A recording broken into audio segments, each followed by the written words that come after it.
आता कसलं काम होतंय तुमचं? म्हणजे तोफात ज्ञान्या मूर्तिमंत आपा शिकून आडवा आलाय. राम राम राम राम राम राम राम. काय म्हणालात काय? तुम्हाला माहित नाही शास्त्री बुवा, तो विठ्ठल पण बायकोर रागवून संन्याशी झाला होता आणि पुन्हा संसारात पडला. काय काय म्हणाल? विठ्ठल पण नावाचे एक सज्जन आहेत आमच्या गावात. ते बायकोर रागवून संन्याशी झाले होते. गेले 4 दिवस थेर आणि पडले पुन्हा बायकोच्या गळ्यात. त्यातच पाप येते समोर. संन्यास घेतल्यावर मुलं झाली त्याला? हो हो.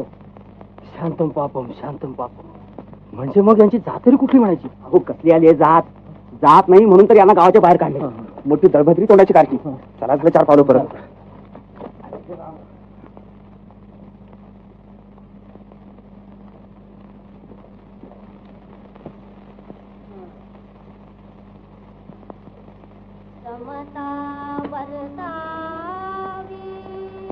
आमची इडा पिडा टळो आणि तुझ्याच कामात धोंडा पडो.